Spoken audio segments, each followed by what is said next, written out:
Hi, everyone. Welcome back to the Nuance Needed podcast. I'm Amanda. And I'm Sam. And we are here with a fun emergency catastrophe bonus episode for you. Just talking about this new administration that's coming in and kind of chatting about how we were feeling and kind of modeling the processing that we've both gone through, kind of dealing with this and the stress and the tension and the uncertainty that not only we've been feeling with ourselves, but that we've been seeing in our communities, in our online scrolling, doom scrolling. And we just wanted to touch base with you on that. Yeah. And this episode came about because I was feeling very down.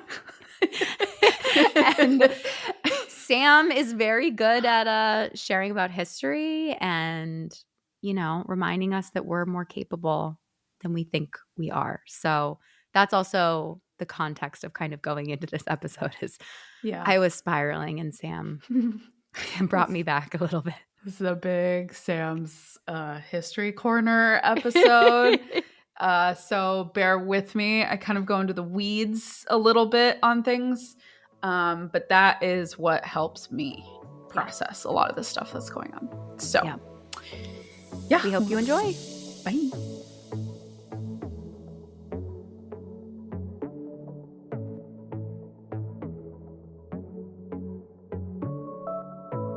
So, full disclosure, we're recording this the day of the inauguration.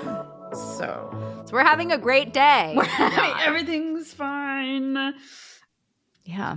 Yeah. How are you doing, Sam? I'm actually okay. Yeah. But I come from a long line of like insane optimists. And so I sometimes can be that way, like against better judgment, maybe depending on the situation. But I'm really angry. I feel really frustrated. I feel really resentful. I hate that we are in this position. I can point the finger a million different directions, and really all of that is just kind of talking about grief. Yeah. Because I think it's very fair to say that there are big issues in this country. There are big problems. There are huge gaps in rights, access to resources, services, systems, justice, like all of it. Yeah. There are issues. I just think in no way are any of the people who are now in charge qualified in any version to like truly change those things. Yeah, I think it's really hard because we just watched some of the executive orders go out and some of the priorities and stuff. And I think it is so hard to watch things be on the agenda that, like trans people are 0.1% of the population. It might even be less than that. Yeah. Right. And it's like, we both live in Florida and there is a total abortion ban here. Essentially, it's 6 weeks. People are literally dying in ERs, which I'm not going to argue with anyone about. No. But I think, before we started recording, you were like, I'm glad it's over, which is probably a good place to be. Well, and I think I should add like a caveat to that. I think when I say that, I mean, obviously it's just started. Yeah. However, I think what has been particularly anxiety provoking and overwhelming for me, and I think for a lot of the people that I've seen online, different content creators, commenters, posts, whatever, is we've been existing in this absolutely horrific buildup. Yeah. And I think people's anxieties have run off the rails in what could happen, what will happen, what should happen, what won't happen. And now there's this part of me that's like, okay, we can just live in it. Yeah. We can see and deal with it as we it comes can actually deal with it factually rather than kind of having it wrapped in all of this mystery and intrigue and nobody knows. And he's saying all these comments, but he technically can't do anything yet, but he's saying he's going to do this in the future. And so I feel like the election was November 8th. So like the last 10, 11 weeks have just been like an anxious free for all. of uncertainty. And so I'm kind of the opinion of like, let's just fucking do it and get in it and see what it's going to be, and finally have some direction on what we need to be fighting and advocating for and coalescing around. Mm-hmm. I think that's when I say like I'm glad the inauguration is just over. I think that's where my mind goes. Yeah. I get that. What about you? I think there is something that makes sense to sort of being glad that it's over. And ironically, I live my life like that, unfortunately. And it's something I'm trying to work on, where I unfortunately have a pattern of being like, just got to get through this week. Just got to get through this. Just got to get through that. And for then the rest like, of your life. Yeah. And then I look back and I'm like, oh, good. There is no, I will be happy when, right? There is just life that's happening. Just survival. So that's sort of my default. It gets just weird. I don't know exactly how I feel. Obviously, I'm like angry. I think I'm just resigned isn't the right word because I'm not resigned. I am just like flooded, I think. Yeah. And like, I like emotional overwhelm. Yeah. And the idea of like what to do and stuff like that. And I think in general, and we talked about this on the election episode that we did in November, which you could go back and listen to if you haven't yet. It's like us stumbling through this in real time. Yeah. But I think that is what's kind of fun about us. Not fun, but good about us, Sam, is like you are very optimistic and I fall into more like nihilism sometimes. Yeah. So I think it's like a good, maybe not a good balance, but I can be more realistic. And I think you bring the hope.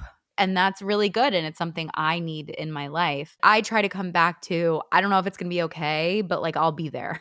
Yeah, no. That's what I try to do for people in my life. Than it's just like, I don't know what's going to happen. This is wild, but we can be there for each other, and community is more important than ever. And that's at least what we can promise each other. Yeah. And that truly is how I feel. And I think I never, ever want it to come across as I'm sitting here ignorantly. Like, well, it's just, we're just going to skate through and like nothing bad's going to happen. Like, no.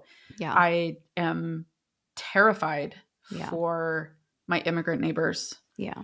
I am terrified for women. I am terrified for my trans friends. I am terrified for my gay friends. Yeah. It's just devastating that this is the place that we're in. I'm terrified for my Jewish friends as we see Elon Musk throwing up what is probably like, that is the Nazi salute. Yeah. And it's just sickening to see and watch. I think what I have faith in is people.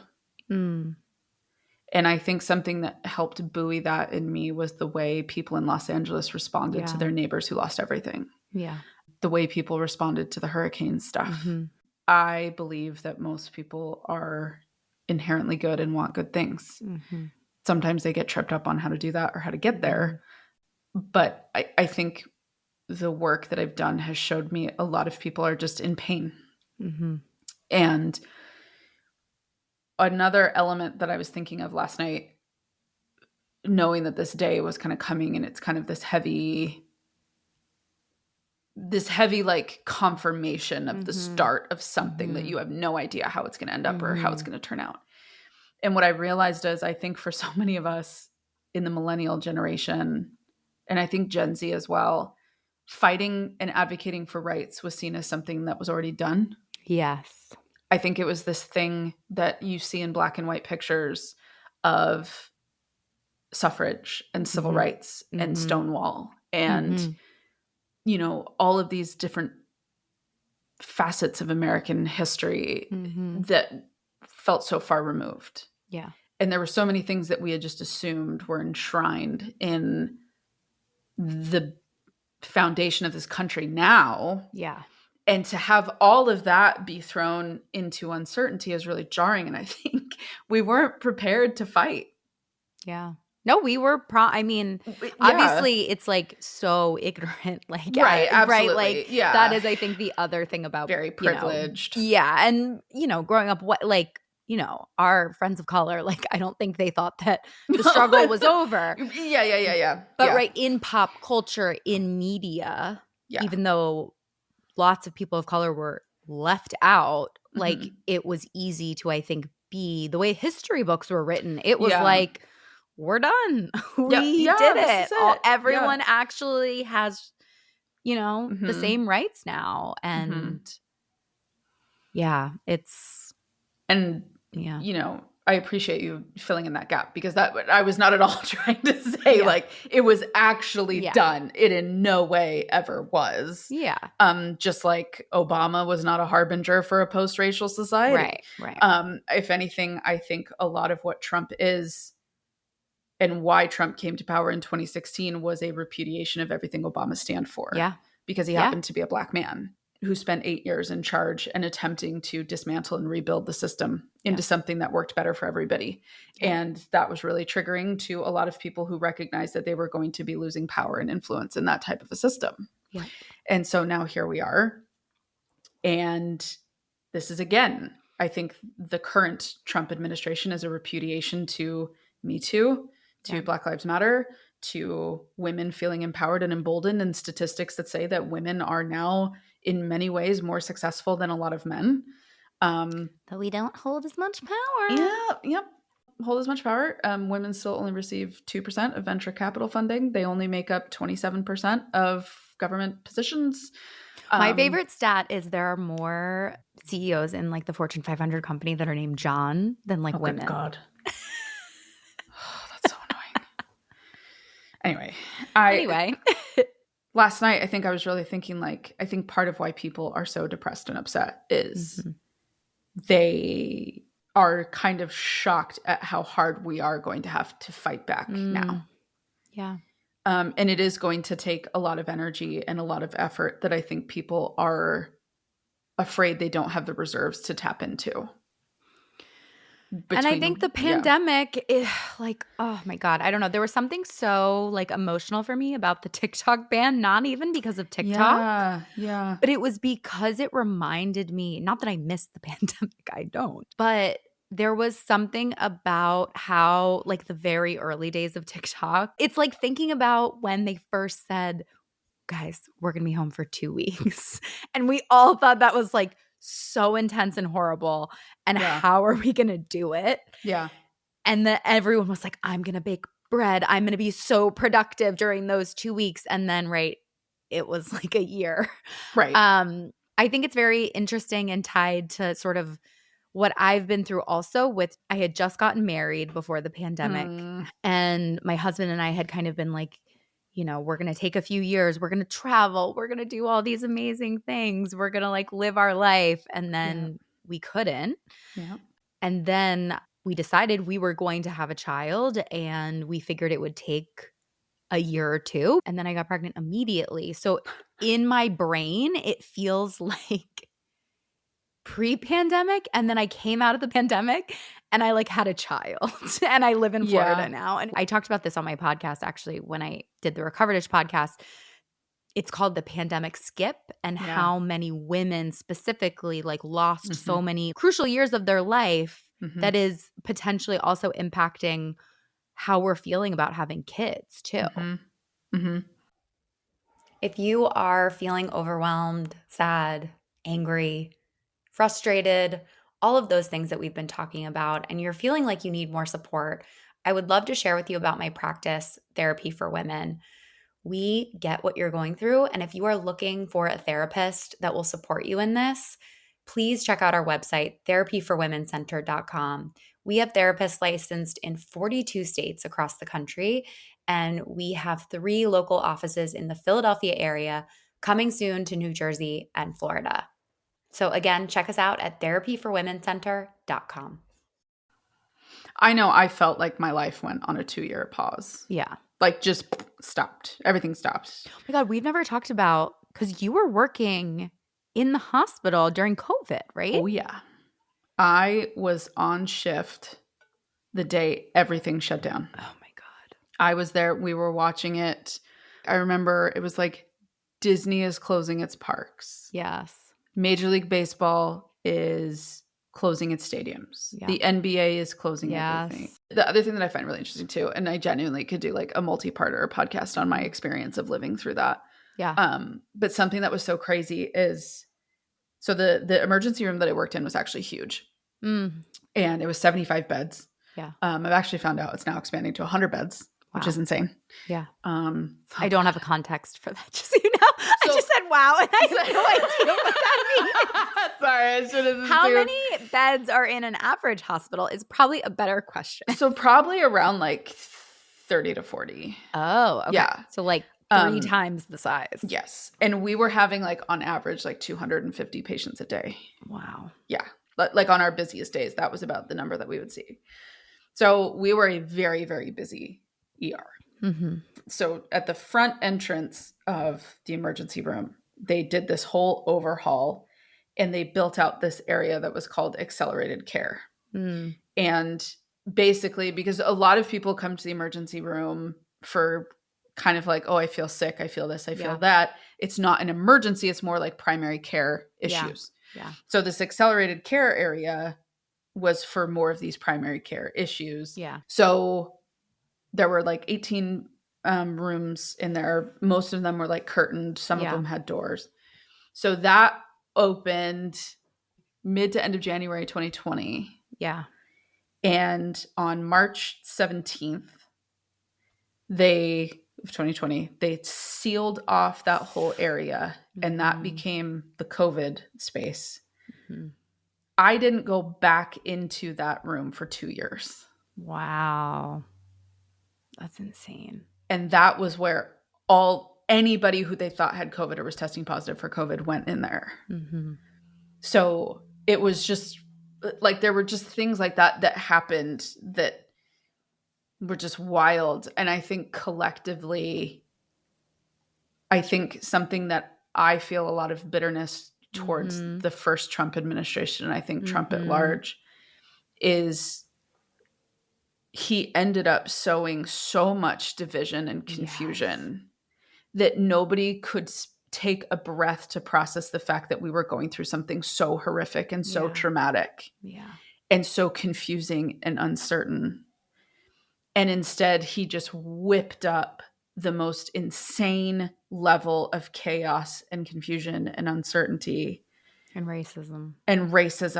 And for someone that was working in an emergency room through that, believe it or not, when you don't allow visitors, your parking lot is empty. Right? And people would show up at the hospital trying to break in with cameras to prove that there was nobody there because there were no cars. Oh my God. I didn't connect those two things together. That is insane. So people would show up and be like, what the fuck are you hiding? Like, there's nobody here. Like, this is proof that it's a hoax. You're all in on this lie and this conspiracy. Like, why are you trying to frighten us? Like, Oh my God. Yeah. After the 9 to 5 hours, we were on call for the entire hospital. So like at night, sometimes I would have to go up on the ICU and like help somebody who had died or needed services, whatever.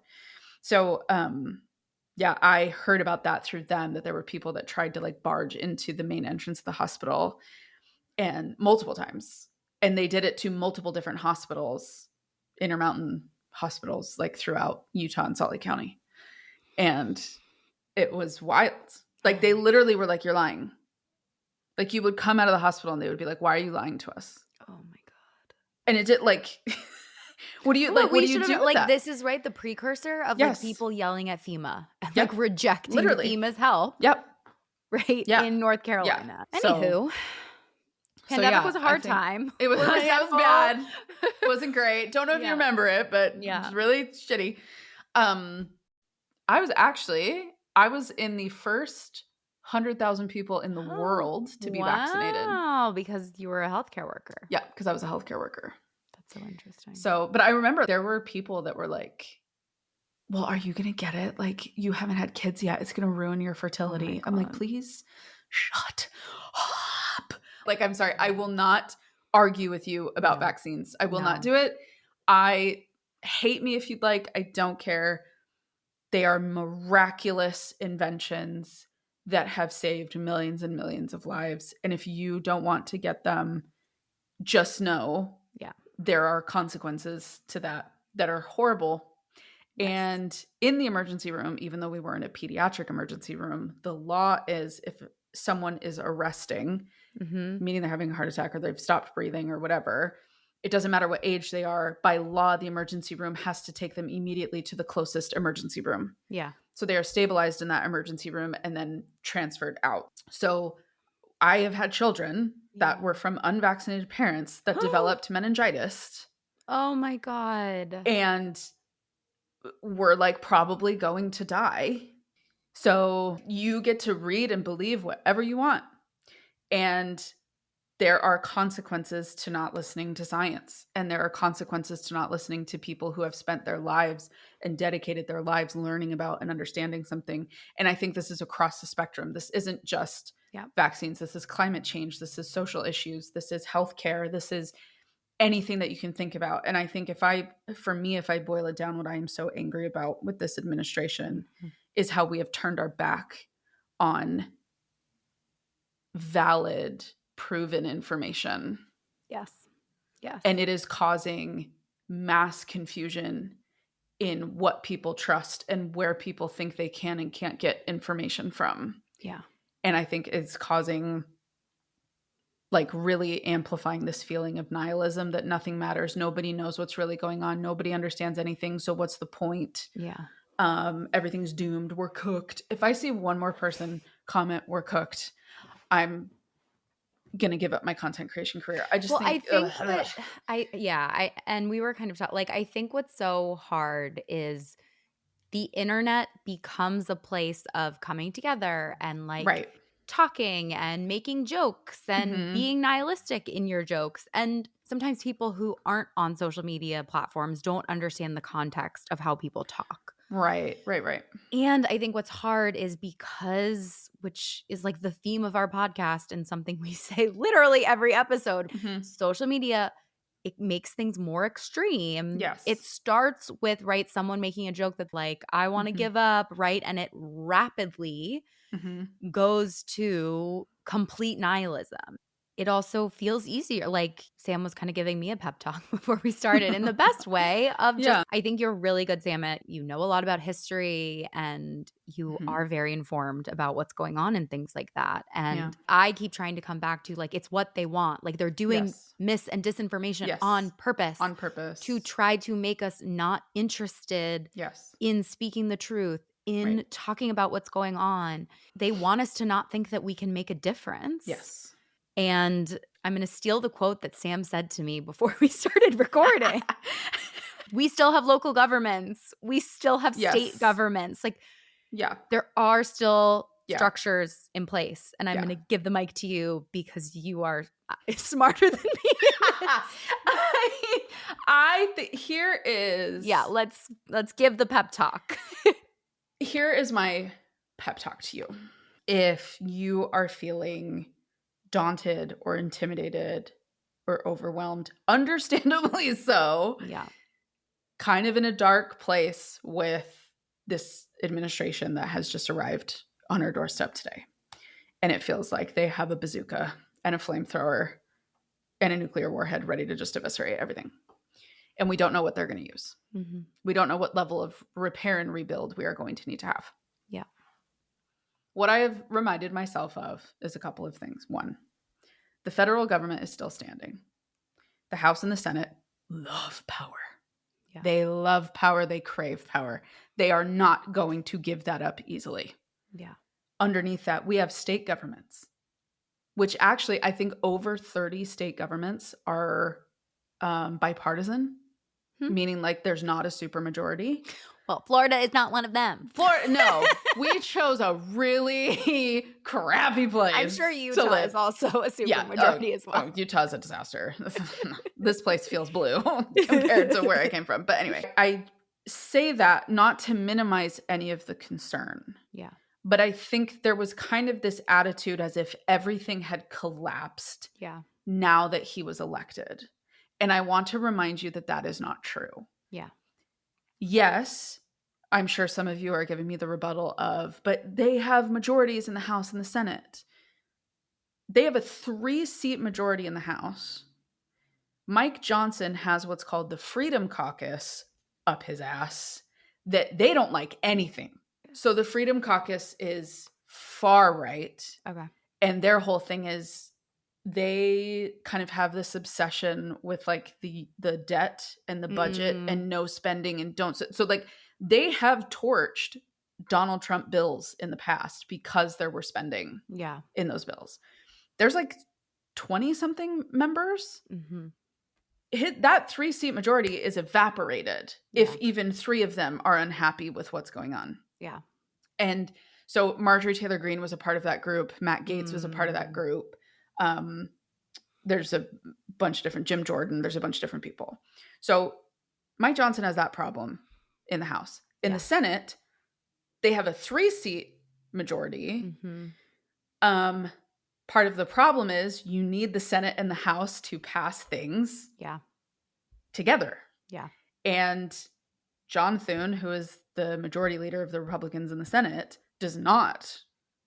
Like him and Mike on the surface, Mike Johnson, that's the majority leader in the House, they have some issues with things and they don't see eye to eye. And part of why Biden 4 years ago was able to get a bunch done is because Nancy Pelosi, who is the majority leader in the House, and Chuck Schumer, who is the majority leader in the Senate, were in perfect lockstep with his mission. That's not the case right now. So also, an executive order is not an immediate change to law. Congress still has to change law. Executive orders matter. They are not always instantaneous. Sometimes they are. Sometimes they can be stalled and tried in court. That happens a lot. And we don't know. It just kind of depends. Yeah, and we don't know. It just depends. I think what really sucks is the low-hanging fruit for Trump is immigration. Yeah. I think that is the low-hanging fruit that he is going to go for first. And Tom Holman is the guy that's been put in charge of border and immigration. God, I know. He's and horrible. He has literally said till he's blue in the face, shock and awe. Yeah. So if you have friends who are illegal immigrants, do your best to protect them. If you see ICE agents, yell La Migra. I think that's what it's called. Okay. It's going to be unfortunate because there's going to be a lot of people that are deported. Because I think that is going to be the easiest thing for him to go after. Yeah. I could be wrong, but that's how it is. Also, constitutional amendment, almost impossible to get nowadays. You need the House and the Senate 2/3. So in the Senate, that would be over 60 senators. They don't have a majority. In the House, it would be 2/3. It's something in like 300 House members would have to agree. They barely have 220. Yeah. So like that's not happening. Then even if they were to get past that barrier, 2/3 of the states have to agree to ratify their state constitutions in order to say we are having an amendment to the Constitution. All of that to say, there are, if you look back in history, there are a lot of people who were in a lot of situations a lot more hopeless, a lot more dark, without the level of information and resources that we have now, that we're able to organize and fight back. Yeah. And so I say that to remind you, your job right now is twofold. One, it is to take care of you and take care of your people and your community and start building out your life in a way that feels meaningful and purposeful, because that is an insane level of resistance in this type of ecosystem that this administration is trying to build. To say that you love your life and you enjoy your life and you have a life that is full of love is the antithesis of everything that they want. Lean into your community, build a community. If you don't have one, do what you have to do to get that. The second part is, what are the issues that matter to you most right now? Because you don't have to fix this whole thing. Yeah. You don't have to go to Washington and figure out how to kick out the oligarchs. That's not your job. Yeah. You don't have to do that by yourself. If your job is lobbying for tech policy, how can you get behind that and help somebody? Do you want to join your county party seat and speak to people in your county and get to know people and advocate on that grassroots level, great. Do you want to be, like helping people drive out of state to get an abortion and help like find funds and resources to help women do that? Great.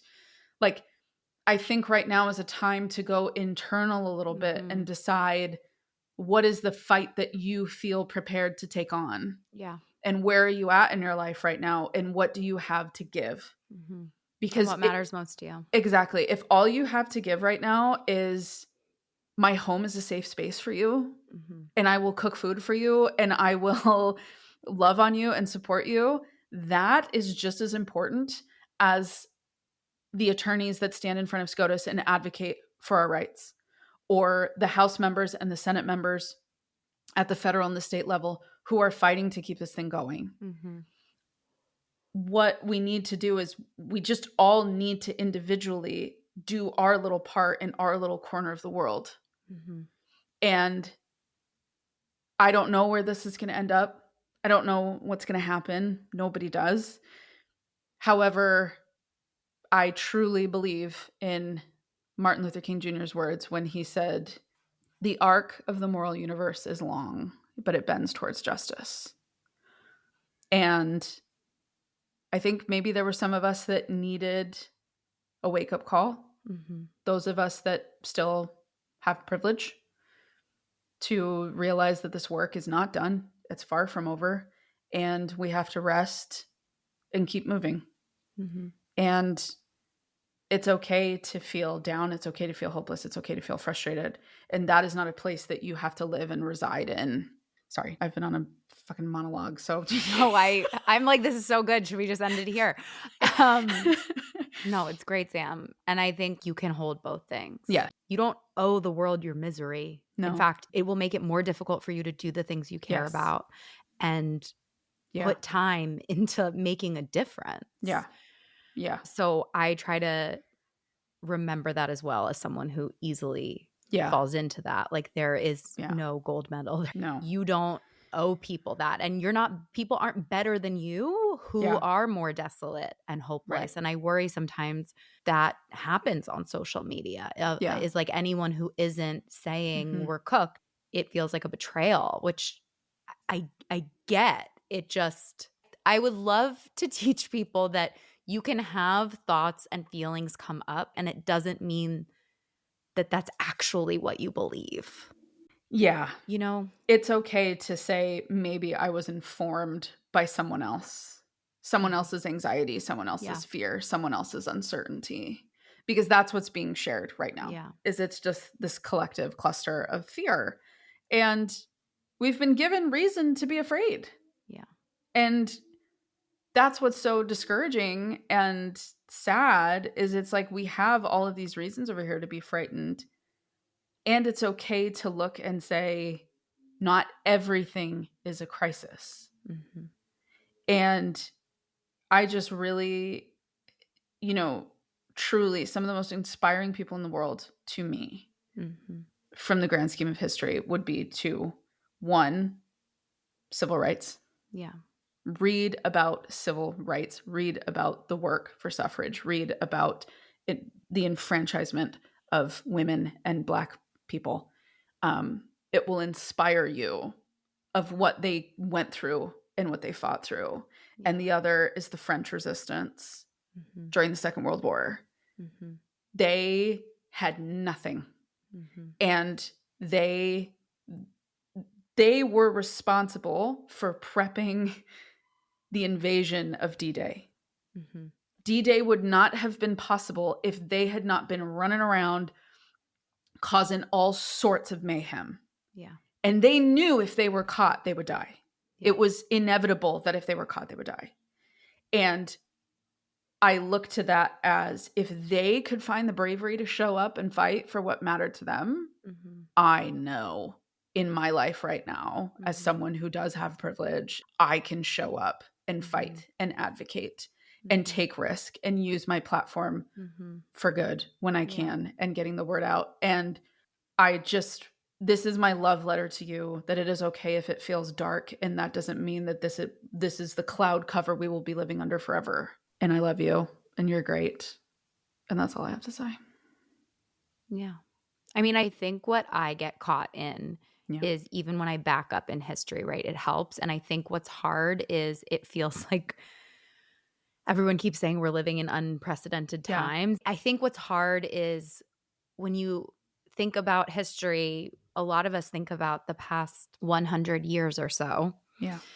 And you see, when you look at it, it's like healing. It's like up and down and up and down. But when you zoom out, the trajectory is like justice, as we're saying. Yeah. But when you're in it, Mm-hmm. you feel those ups and downs, and you Mm-hmm. feel the 3 steps forward, 3 steps back. Yep. I mean, this feels like a few steps forward, 5 steps. It feels like we've been in that for so long. And with everything with AI and tech and all of this stuff, it sometimes feels like we're in the movie Don't Look Up a lot. Yeah. Yeah. And I think those things are what get me. It's also just, it's so funny, Sam, because I don't know if I've said this on the podcast. I definitely actually haven't. But I am someone who struggles so much with death sometimes, and I can get so dark so quickly. My literal response sometimes, even though I don't mean this, and I am saying this as someone who was suicidal, so I do not take suicide lightly. Yeah. My brain feels like when things get too dark, I'm like, we should just be done. We should just be cooked. We should just cancel it out. Like, we should just give up. I joke a lot with my husband that if like the zombie apocalypse happens or whatever, I'm just like, gonna lay down. I'm gonna lay down. I'm gonna be like, please, you go fight. Go. I'm not built for this. I won't be able to handle the trauma of processing this afterwards. So save the resources. Don't feed me. Go. Yeah, like take Peyton, go. So yeah, that's the difference in us. I know. I think for me, you get through trauma how you get through trauma. Yeah. And I think for me, I learned that when I zoomed out, I felt better.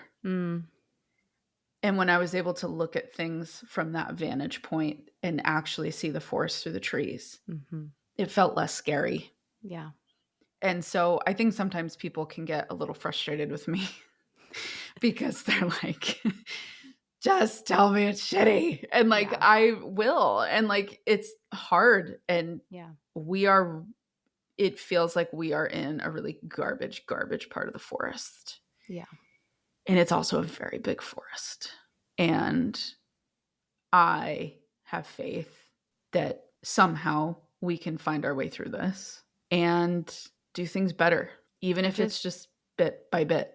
Yeah. I keep trying to hold on to hope for myself of thinking back to when Kamala first got nominated and the incredible time on the internet that was. Oh, that was like... And watching so many groups of people come together.